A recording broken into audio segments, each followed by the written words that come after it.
Asyhadu anna Muhammadan abduhu wa rasuluh. Allahumma salli ala sayyidina Muhammadin sayyidil mursalin wa ala alihi wa sahbihi ajma'in. Amma ba'd. Wa qala Allah Ta'ala fi kitabihil karim, a'udzubillahi minasyaitonir rajim. Fa iza sa'alaka ibadi anni fa inni qarib ujibu da'watad da'i idza da'ani falyastajibu li wal yu'minu bi la'allahum yarshudun. Shadaqallahul azim. Hadirin para pemirsa TVRI Sumatera Selatan yang dimuliakan Allah SWT. Syukur alhamdulillah sore hari ini kita jumpa lagi pada acara televisi Republik Indonesia Sumatera Selatan. Dan tema pada sore hari ini adalah upaya mencapai martabat musyahadah, yaitu cahaya untuk cahaya matahari yang memberikan kesadaran kepada kita bahwa sesungguhnya Allah terdekat. Salawat dan salam semoga dilimpahkan buat junjungan kita Nabi Muhammad sallallahu alaihi wasallam serta keluarga beliau, sahabat-sahabat beliau dan pengikut-pengikut beliau. Untuk barokahnya kaji kita ini, mari kita sama awali membaca umul kitab di hadhihi niyah wala kulli niyatin sholihah wa ila hadratin nabil mustafa Muhammad sallallahu alaihi wasallam. Al-Fatihah. A'udzubillahi minasyaitonir rajim. Bismillahirrahmanirrahim. Alhamdulillahirabbil alamin, arrahmanir rahim, maliki yaumiddin. Iyyaka na'budu wa iyyaka nasta'in. Ihdinas siratal mustaqim. Siratal ladzina an'amta 'alaihim ghairil maghdubi 'alaihim waladdallin. Amin. Para pemirsa TVRI Sumatera Selatan yang dimuliakan Allah Subhanahu wa taala, Ainul Basirah atau menyaksikan atau cahaya mata hati yang dapat menyaksikan bahwa Allah itu dekat. Menurut Ibnu Athaillah ini ada 5 tingkatan. Yang pertama mautul basirah atau fasadul basirah. Yang kedua masdudatul basirah. Yang ketiga su'aul basirah. Yang keempat ainul basirah. Yang kelima hakul basirah. Yang pertama mautul basirah ini mata hati yang error, yang rusak. Inilah orang-orang kafir yang tidak terbuka hatinya untuk mempercayai adanya Allah. Makanya dalam surah Al-Baqarah awal itu dinyatakan oleh Allah SWT, a'udzubillahi minasyaitonir rajim, innal ladzina kafaru sawa'un 'alaihim a anzartahum am lam tunzirhum la yu'minun. Sungguhnya orang kafir itu sama saja kau beri peringatan atau tidak kau beri peringatan, wahai Muhammad, dia tidak akan percaya. Karena itu khatamallahu ala qulubihim wa ala sam'ihim wa ala absarihim gishawa walahum azabun azim.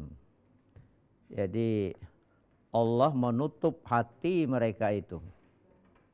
Ya.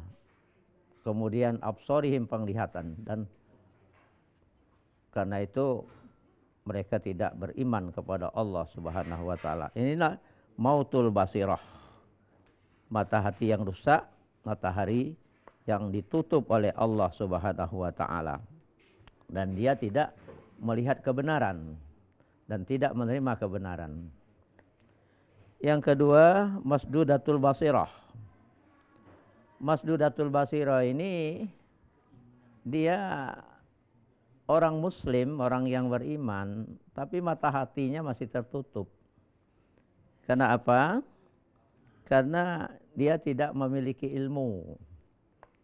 Jadi mata hatinya tertutup, dia merasa Allah itu jauh.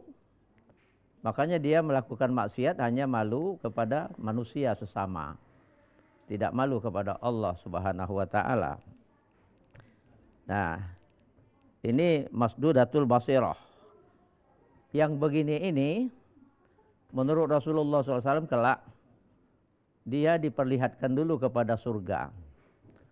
Setelah dilihatkan kepada surga, lalu dimasukkan ke dalam neraka.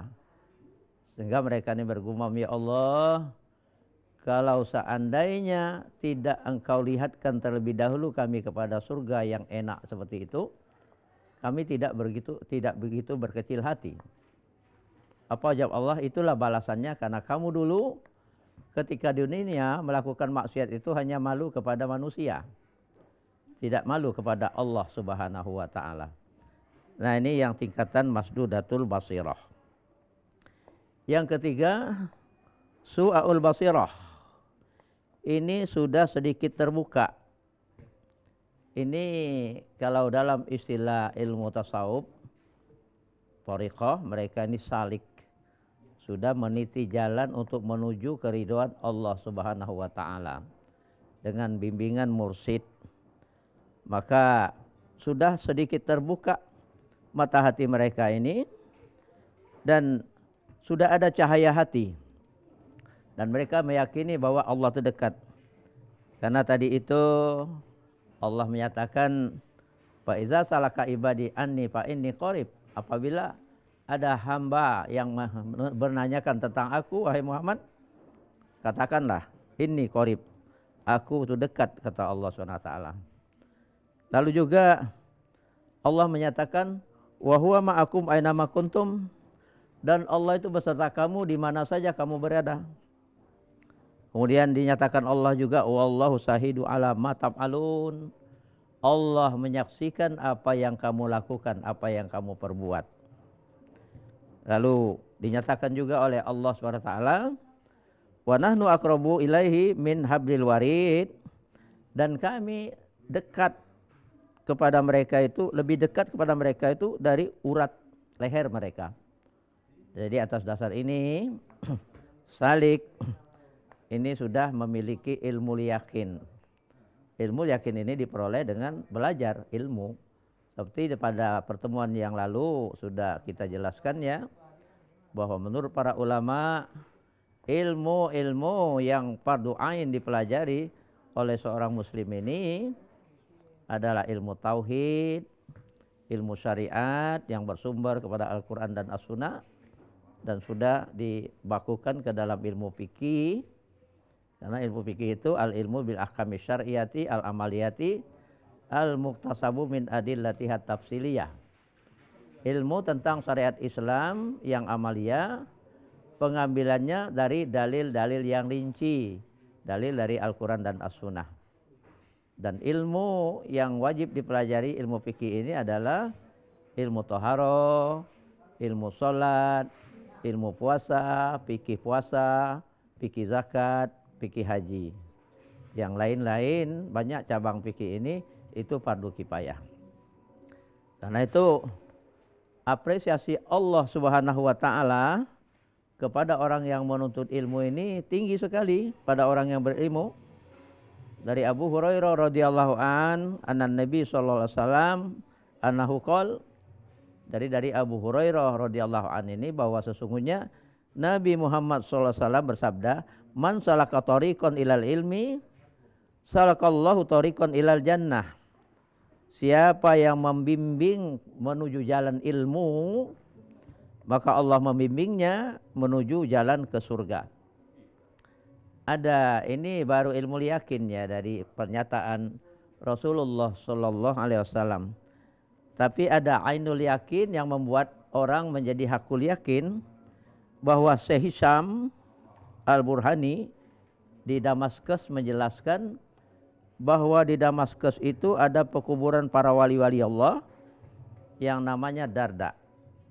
Pada suatu hari ada seorang ibu memesan untuk menggalikan kuburan kepada penggali kubur namanya Abdurrahman. Lalu digalilah kuburan itu. Kemudian 1 jam berlalu, datanglah mayit yang digotong orang dan tidak banyak orang yang mengiringinya, beberapa orang laki-laki saja.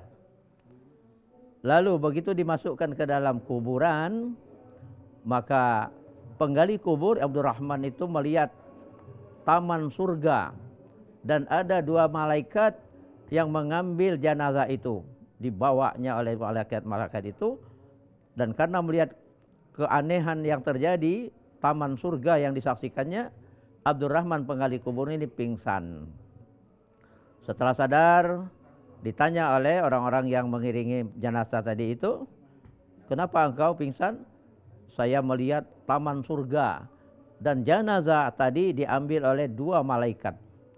Oh, kalau itu halusinasi saja bilangnya. Ternyata bukan halusinasi ya, kenyataan yang benar-benar terjadi. Lalu tidak lama berselang datang lagi ibu itu meminta untuk digalikan kubur lagi. Begitu datang mayit yang kedua ini, Abdurrahman ini tidak pingsan lagi karena sudah berpengalaman.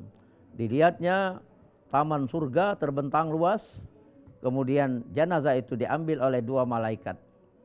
Lalu dia buru-buru keluar dari kubur itu, mengejar ibu tadi yang mengantar mayit itu. Ditanyanya, wahai ibu, siapa sebenarnya yang engkau antar ke kubur ini? Itu anakku, kata ibu ini. Saya mendapat musibah. Anakku yang pertama itu, ya, yang kedua ini juga anakku juga. Apa profesi pekerjaan mereka ini? Tanya Abdurrahman penggali kubur itu. Maka dijelaskan oleh ibu itu, anakku yang pertama itu dia menuntut ilmu. Dan anakku yang kedua itu tukang kayu, dialah yang membiayai anakku yang pertama dalam menuntut ilmu itu. Kita ikuti dulu yang berikut ini.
Di masa-masa pandemi kayak gini, jangan lupa untuk rajin cuci tangan ya, Pak.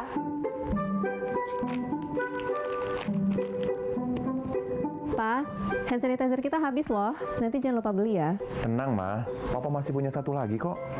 Aman. Hai sayang. Pak, jangan lupa jaga jarak ya, Pak. Iya, kalian berdua belajar ya? Iya. Ya udah belajar yang benar ya. Iya. Papa tinggal dulu ya.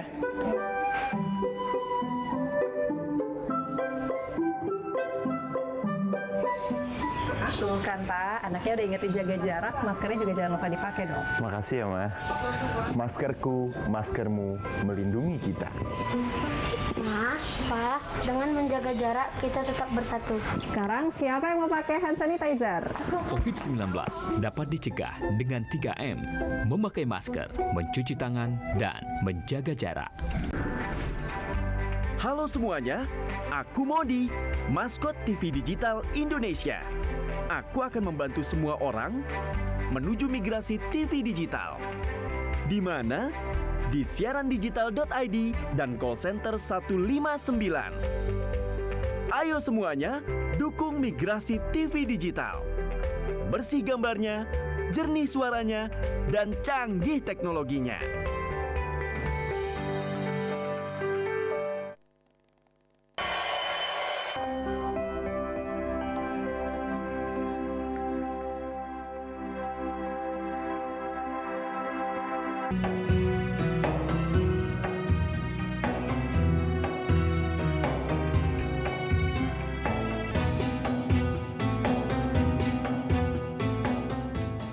Para pemirsa TVRI Sumatera Selatan yang dimuliakan Allah SWT, setelah Abdurrahman mendapat penjelasan dari ibu yang anaknya dua-dua meninggal, yang pertama anaknya yang pertama itu menuntut ilmu, anaknya yang kedua itu tukang kayu dan dialah yang membiayai anaknya yang pertama saudaranya itu dalam menuntut ilmu.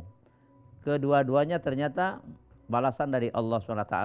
Ini kenyataan seperti yang dikemukakan oleh Syekh Hasim Al-Burhani itu adalah begitu dimasukkan ke kubur, terbentang taman surga, Raudhatul Jannah, dan jenazahnya diambil oleh 2 malaikat, dibawanya ke hadirat Allah SWT. Maka Abdurrahman ini lalu bertekad mau menuntut ilmu juga, walaupun usianya sudah 45 tahun. Lalu menghadap kepada pengurus Masjid At-Taubah, dia beribadah di situ dan menuntut ilmu agama di situ. Jadi ilmu yang tadi sudah saya nyatakan menurut para ulama, fardu ain dipelajari oleh orang-orang muslim ini adalah ilmu tauhid, ilmu syariat Islam yang sudah dibakukan dalam ilmu fikih, kemudian ilmu tasawuf, ilmu untuk mengetahui perilaku baik yang baik maupun yang buruk, serta cara melestarikan pribadi atau akhlak yang mahmudah yang terpuji, dan cara menyucikan diri dari akhlak-akhlak yang tidak terpuji. Karena itu menuntut ilmu ini juga niatnya adalah untuk li'ila'i kalimatillah, untuk menyebarkan agama Allah Subhanahu wa taala. Tidak boleh hanya untuk kepentingan duniawi.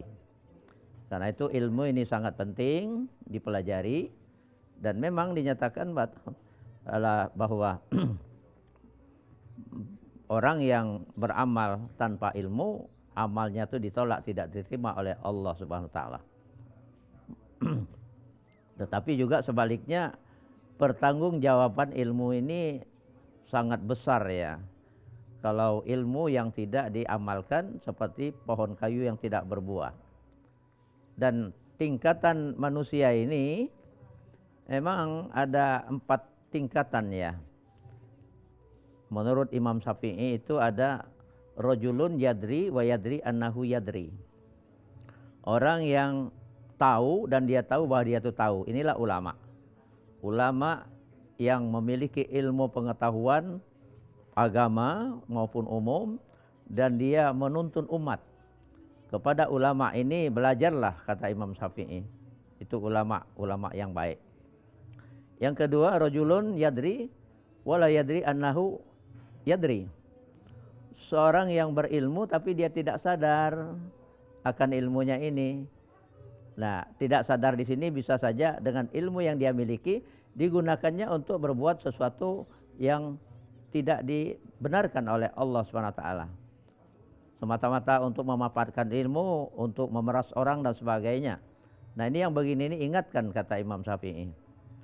Ada yang ketiga itu rajulun la yadri wa yadri annahu la yadri. Seseorang yang tidak berilmu tapi dia sadar dia kurang memiliki ilmu, tapi dia mau belajar. Inilah tuntun orang yang seperti ini, bagus, dia mau belajar. Yang keempat, rajulun la yadri wa la yadri annahu la yadri. Seorang yang tidak berilmu dan dia tidak sadar bahwa dia tidak berilmu, tidak mau belajar. Nah, sebagusnya yang ketiga tadi itu ya, kita ini semuanya minim ilmu tapi tidak ada hari yang tiada belajar. Belajar dengan tuntunan ustaz, dengan tuntunan guru. Kalau tidak dalam sekolah formal, kita mengikuti majelis taklim yang diadakan di setiap masjid. Itu sekarang ini ada majelis taklim. Jadi penting sekali ilmu ini. Dan tingkatan yang keempat menurut Ibnu Athaillah adalah ainul basirah atau ainul yakin. Tingkatan ini sudah terbuka banyak basirahnya itu. Sudah terbuka tapi belum sepenuhnya. Bagi mereka ini nampak Allah itu ada di setiap kejadian, di setiap momentum. Mereka mengetahui bahwa wallahu khalaqakum wa ma taf'alun. Wallahu khalaqakum wa ma taf'alun. Allah yang menciptakan kamu dan juga Allah yang mengkondisikan apa yang kamu perbuat itu. Seperti misalnya di dalam perang Badar itu Rasulullah SAW mengambil segenggam pasir, dilemparkannya kepada orang-orang kafir dalam peperangan Badar itu. Nah, itulah Allah lalu berfirman, wa ma ramaita iz ramaita walakinnallaha rama. bukan engkau yang melempar itu, tetapi ketika engkau melemparkan itu, bukan engkau yang melempar itu, tetapi sesungguhnya Allah yang melempar itu. Jadi dengan bantuan Allah Subhanahu wa taala pada perang Badar itu yang umat Islam masih sedikit, berkisar 300-an, sedangkan orang-orang kafir sudah ribuan ketika itu. Tapi dengan pertolongan Allah. Ini menunjukkan bahwa betapa Allah itu menciptakan perbuatan manusia ini dengan pertolongan Allah Subhanahu wa taala. Dan yang kelima, yang tingkatannya hakul basirah.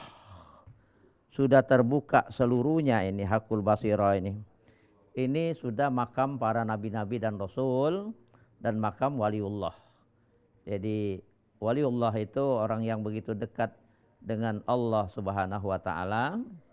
Siapa yang menyakiti waliku, memusuhi waliku, kata Allah dalam hadis qudsi itu, maka aku menyatakan perang dengannya. Ada hambaku yang melakukan pendekatan kepadaku dengan yang pardu-pardu, itu aku sukai. Dan ada hambaku yang melakukan pendekatan kepadaku dengan yang sunat-sunat, sehingga aku mencintainya. Apabila aku mencintai seseorang, maka matanya yang dengannya dia melihat aku sertai, telinganya yang dengannya dia mendengar aku sertai, tangannya yang dengannya dia menyerang aku sertai, kakinya yang dengannya dia melangkah aku sertai. Apabila dia bermohon, niscaya aku kabulkan. Apabila dia minta pertolongan, niscaya aku tolong. Jadi hadirin para pemirsa TVRI Sumatera Selatan yang dimuliakan Allah SWT, melakukan pendekatan kepada Allah dengan yang sunat-sunat itu insya Allah memperoleh cinta dari Allah Subhanahu wa taala, kasih sayang dari Allah Subhanahu wa taala. Jadi ibadah ini jangan hanya mengambil yang pardu-pardu saja. Saya sudah pernah ungkapkan ya bahwa memang umat Islam ini kan dibagi oleh Allah Subhanahu wa taala 3 tingkatan. Dalam surah Fatir itu, summa aurasnal kitab alladzina astafaina min ibadina faminhum zalimun li nafsi wa minhum muqtasib wa minhum sabiqum bil khairati biiznillah. Zalika huwa fadlul kabir. Jadi kemudian kami wariskan kitab Al-Qur'an itu kepada orang-orang yang kami pilih dari hamba-hamba kami. Faminhum zalimun li nafsi. Maka sebagian dari mereka itu terkelompok dalam zalimun li nafsi. Siapa zalimun li nafsi ini?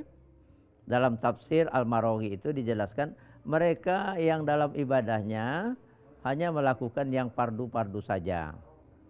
Kenapa begitu? Karena mereka sibuk urusan duniawi.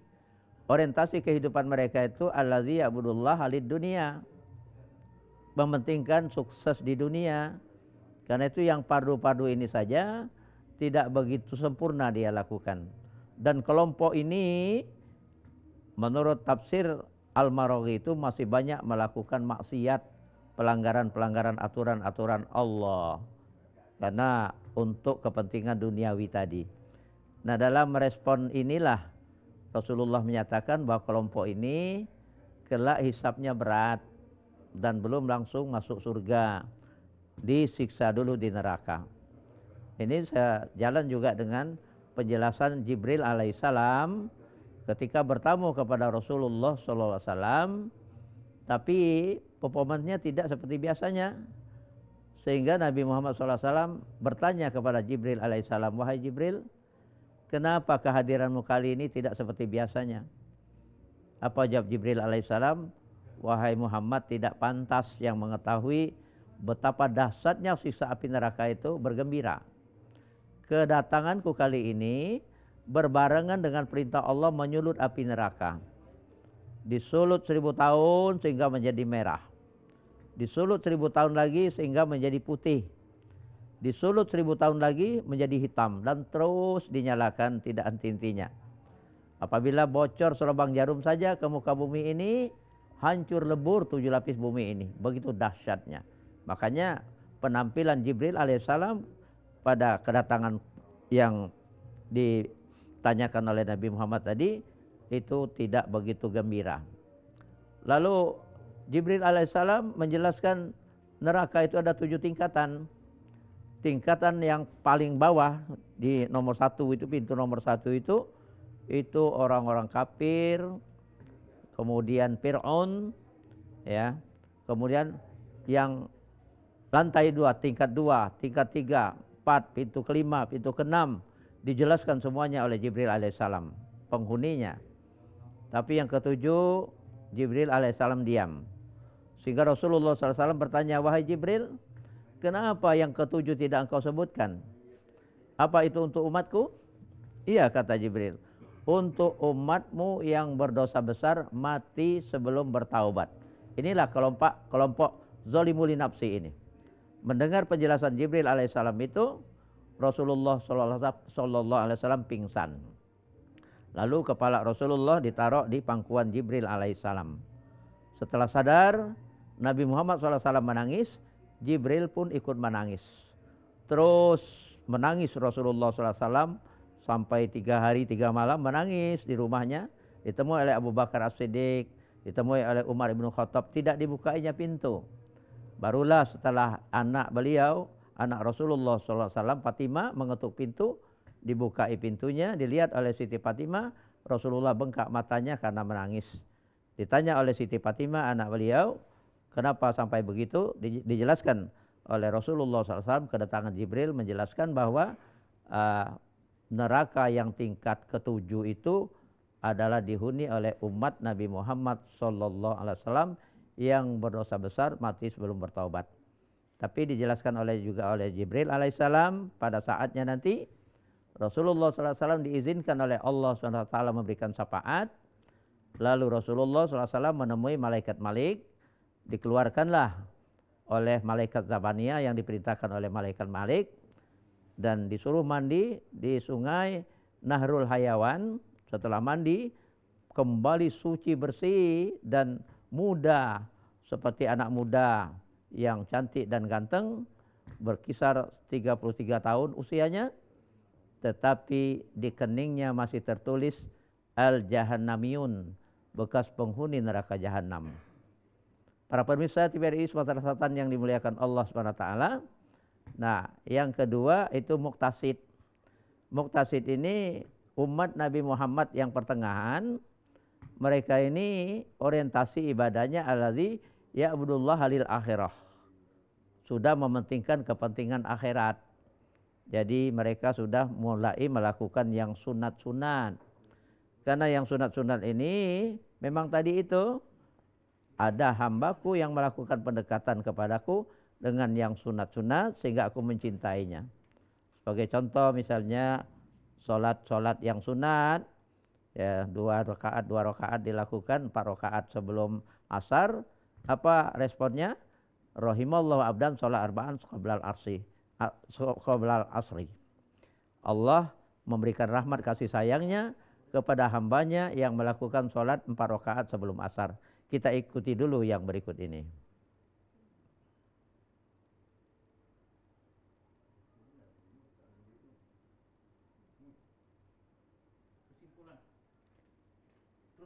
Hadirin para pemirsa TVRI Sumatera Selatan yang dimuliakan Allah SWT. Kesimpulannya kaji kita pada sore hari ini bahwa untuk memperoleh martabat su'aul basirah itu harus dengan ilmu. Dengan ilmu ini, ilmu yakin ini, maka mempercayai bahwa Allah itu dekat dengan dalil-dalil yang ada. Di antaranya dalil-dalil tadi, fa iza sa'alaka ibadi anni fa inni qarib ujibu da'watad da'i iza da'ani falyastajibu li wal yu'minu bi la'allahum yarsudun. Maka apabila ada hamba-hamba yang menanyakan tentang aku padamu wahai Muhammad, katakan aku dekat. Aku mengabulkan permohonan orang-orang yang berdoa kepadaku, tetapi falyastajibu li, penuhi dulu kewajiban yang kubebankan kepada mereka, wal yu'minu bi, dan berimanlah kepadaku, la'allahum yarsudun, supaya mereka mendapat menjadi orang yang cerdas. Kemudian wallahu sahidun ala ma taf'alun. Allah menyaksikan apa-apa yang diperbuat oleh hambanya ini. Kemudian wa nahnu aqrabu ilaihi min hablil warid. Kami lebih dekat kepada mereka itu daripada urat leher mereka. Jadi karena itu tingkatan-tingkatan nazirul qalbi atau cahaya hati nurani ini, ainul basirah, itu akan diberikan oleh Allah SWT. Pertama dengan ilmu yakin, kemudian dengan ibadah yang sunat-sunat, seperti tingkatan waliullah tadi itu, yang mereka banyak melakukan yang sunat-sunat. Bukan saja yang sunat muakkad, tapi yang ghairu muakkad juga dilakukan oleh mereka. Dan untuk supaya memperoleh tingkatan-tingkatan yang lebih dekat kepada Allah Subhanahu wa taala, untuk mempercepat kepada martabat musyahadah, maka yang dinamakan ainul basirah ini melalui kendaraan. Kendaraan yaitu taat zahir dan taat batin. Taat zahir dan taat batin ini untuk lebih mempermudah, mempercepat martabat musyahadah, insya Allah akan kita bicarakan pada kesempatan yang akan datang. Jadi kesimpulan hari ini bahwa untuk terbukanya mata hati, diberikan cahaya mata hati oleh Allah SWT, pertama harus dengan ilmu pengetahuan. Dengan ilmu pengetahuan itu, diamalkan ilmu pengetahuan itu, sehingga dibuka oleh Allah Subhanahu wa taala cahaya mata hati kita, tidak seperti orang kafir yang ditutup oleh Allah Subhanahu wa taala mata hatinya sehingga tidak menerima kebenaran. Ini saja yang dapat disampaikan dalam kesempatan ini. Mudah-mudahan ada manfaatnya. Mohon maaf kalau ada hal-hal yang kurang berkenan. Pada Allah kita mohon ampun. Billahi taufiq wal hidayah. Assalamualaikum warahmatullahi wabarakatuh.